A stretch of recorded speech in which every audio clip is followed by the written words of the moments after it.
Meron na. Makinig mga brothers and sisters, mga amigo, mga amiga. Salamat Panginoon at syempre sa aking Holy Spirit. Nandito ako ngayon. Ito binigay sa akin ngayon at sana makinig kayo ha. Makinig kayo mga amigo, amiga. Huwag ninyong hadlangan ang salita ng Panginoon. Please lang, please. Babala laban sa pagtatangi. Babala laban sa pagtatangi. Nandito ako sa Santiago 2. Ito ang binigay sa akin ngayon. Salamat Panginoon at syempre sa aking Holy Spirit. Mga kapatid, bilang mga sumasampalataya sa ating Panginoong Hesukristo, ang dakilang Panginoon, huwag kayong magtatangi ng tao. Halimbawa, pumasok sa inyong kapulungan ang isang lalaking nagkasingsing ng ginto at nakadamit ng magara at isa namang dukha na panay sulsi ang damit. Kung asikasuhin ninyong mabuti yaong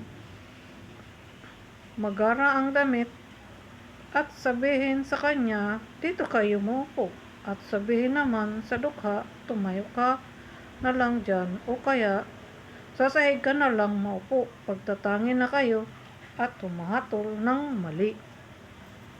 Kaya wag nating punain ang ating mga kapwa. Katulad dito sa social media, itong kasuotan ko, nasa bahay ako.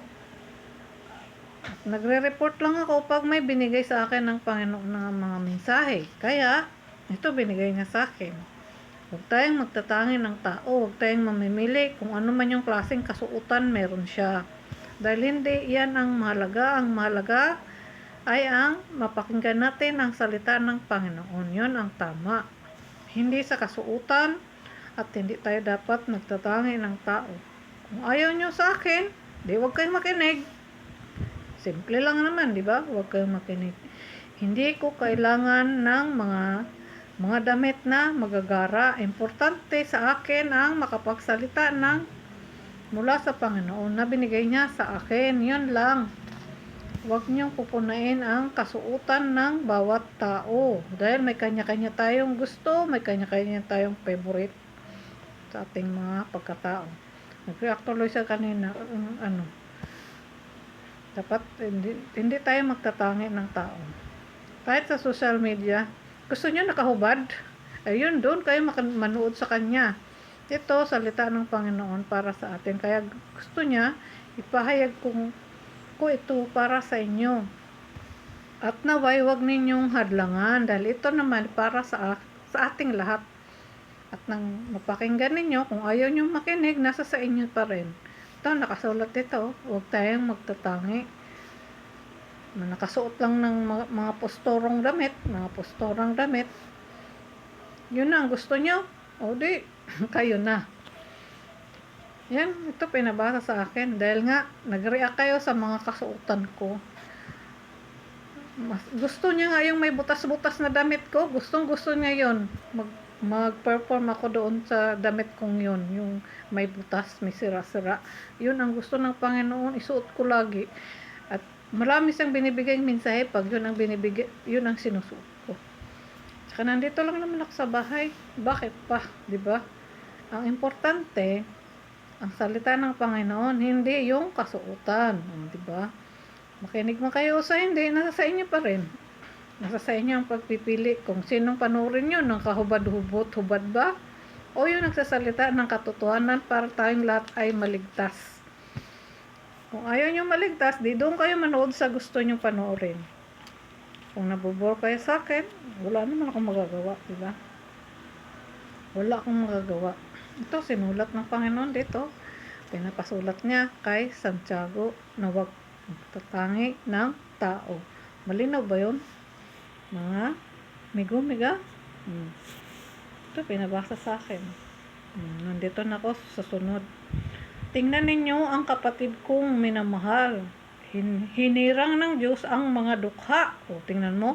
Hinirang ng Diyos ang mga dukha sa sanlibutan upang maging mayaman sa pananampalataya at maging kasama sa kahariang ipinapangako niya sa mga umiibig sa Kanya. O, diba? Malinaw ba yun? Hinirang niya ang mga dukha kahit ano ang kasuotan. Walang tinatangi ang Panginoon. Mayaman ka man o ano, pero mas pabor siya sa mga dukha. Nakasulat ang linaw dito. Nasa 6 na ko, ngunit hinahamak naman ninyo ang dukha. Hindi ba't ang mayaman ang sumisiid sa inyo? Sumisiil sa inyo? Hindi ba sila ang kumakaladkad sa inyo sa hukuman? Hindi ba't sila rin ang dumudusta sa marangal na panggalang ibinigay sa inyo ng Diyos? O, di ba? Ang linaw-linaw. Ang linaw-linaw dito. Sana narinig nyo to. Basahin nyo to sa English kung mga nasa ibang bansa man kayo para malaman nyo ang tunay na katotohanan ipinaparating sa akin ng Panginoon para maisalaysay ko sa inyo at pakinggan nyo naman, di ba? Basahin ko kasi nasa ano to eh. Kung ayaw nyo makinig, bahala na kayo. Bored kayo sa akin, bahala na rin kayo. Nasa sa inyo na rin ang pagpili. Nasa 8 na ako. Ang mga mayayaman nga ang sumisiil sa mga dukha. Sila ang nagpapahirap ng gusto. Di ba kayo nahiya sa sinabi dito? Patunayan ng Panginoon na kayo ang sumisiil sa mga dukha. Di ba? Pinapaano niya pa sa husgado. Dinadala sa husgado. Pinapaano niya pa doon. Lalo niyong dinidiin. Di ba? Malinaw ang pagkasulat dito. Kayong mga mayayaman. Binigyan niya nga ako ng word na everything in you. Di ba malinaw yun? Nandyan na sa inyo ang lahat. Pero hindi kayo kontento. Sinasiil nyo ang mga dukha.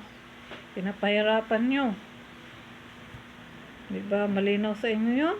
Ang mga kasabihan dito. Ito, binigay talaga sa akin ngayong araw na to.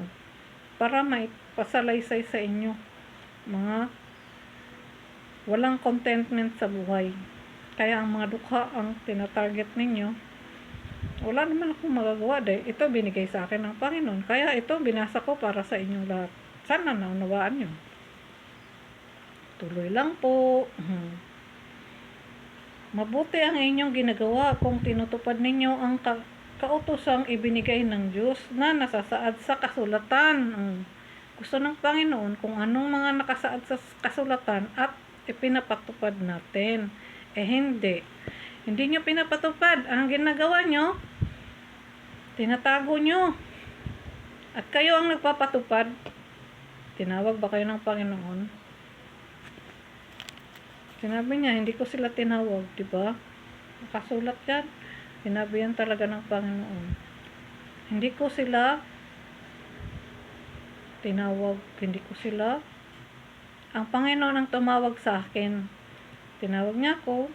At ito, binigyan niya ako ng pang-araw-araw na simula nung nag-umpisa ako ng mga 2023. Pinaka na yan. Lampas na nga yun eh. 2023 ako nag-umpisa. Pero before ng 2023, marami na siyang binigay na Pero doon ako nag-umpisa kasi lahat-lahat yun. Nung 23. Mula talaga yun sa Panginoon lahat. May gabay ako. Kaya ang Panginoon, ang ating panalanginan, si Jesucristo ay sumasa atin. At ang Espiritu ang gumagabay sa atin sa tamang landas. Pag-isipan natin ng mabuti, may dalawang klaseng espiritu. May masamang espiritu at may mabuting espiritu. Pag mabuti ka, mabuting espiritu. At syempre, ang Panginoon lang din ang pwedeng sumilip sa ating isipan at ating mga puso at ating isipan, ating puso. Siya ang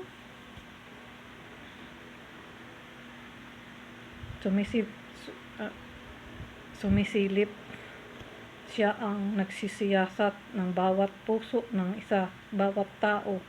Siya ang sumisiyasat. Hindi ako magpapatuloy dito kung hindi niya ako binigyan ng mensahe ngayon. Araw-araw binigyan niya ako ng mensahe. Kaya yung autopilot na yon, binigay yun sa akin ng Panginoon. Kahapon, hindi ko nga hapon na, sunod-sunod yung binigay niya sa akin. Hindi nga lang ako gawa ng, ewan ko, anong nangyari. Hindi ko maipopost, hindi ko kaya pa autopilot din binigay niya sa akin. Sana kung naunawaan niyo at kung nakikinig kayo. Kung gusto niya lang ng kaperahan, gusto niya lang ng mga ganitong paligsahan, ibahin niyo yung salita ng Panginoon, igalang niyo kasi sagrado ito, hindi naman ito hindi naman ito kung ano-ano lang. Igalang niyo po kasi pag binigyan tayo ng babala, pag binigyan tayo ng hindi tayo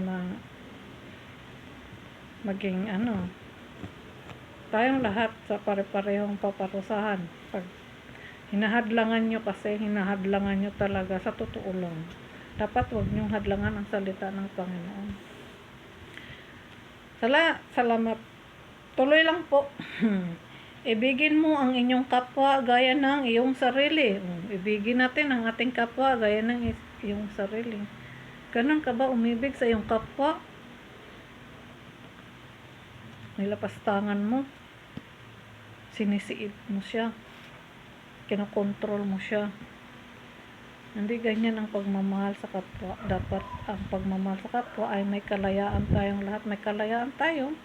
Lalo na pag nagsabisyo tayo sa Panginoon, tayo ay malaya. At susundin natin yung kautusan niya. Yun lang naman. Pag ikay nasasakop sa kalaban ng Panginoon, lahat pwede mong gawin. At hindi ka malaya dahil nakakulong ka sa kasamaan. Lahat ng kasamaan magtatanim dito. Isusulat dito sa isip mo at sa lahat ng kasamaan at yun ang gagawin mo. Dapat sa Panginoon ka sumunod. Dahil ang kahatulan ng Panginoon malapit na o bukas. Hindi natin alam. Ngayon na, mamaya, bukas, sa isang buwan, sa isang linggo, sa isang taon. Walang nakakaalam. Kaya gusto niya ipinapayag ito sa ating lahat para malaman natin kung ano yung gusto niyang sundin natin. Ayaw niyo naman. Yun nga lang naman, nahaluan na tayo ng kanya-kanyang lahi. Kaya magkakaiba na ang ating mga nauunawaan, magkakaiba na. Iba-iba na ang ating mga lahi. May lahi na tayong masasama, may lahi ng hindi na puro, kumbaga, di ba? Tuloy lang po ako.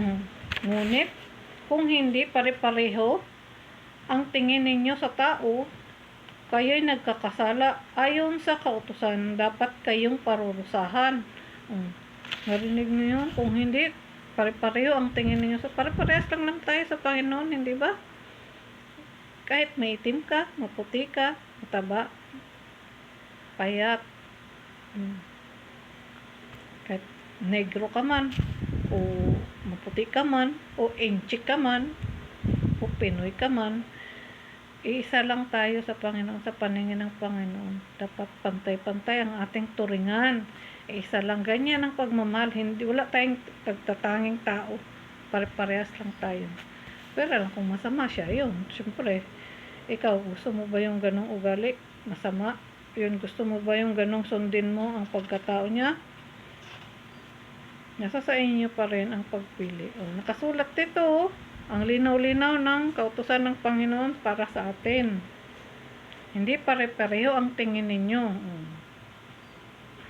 Kahit anong lahi man siya, parehas lang tayo mga tao sa tingin ng Panginoon. Parehas tayo iniluwal ng hubot-hubad. Babalik tayo ng hubot-hubad. Anong kulay mo? Ano, tangkad ka man o maliit ka man,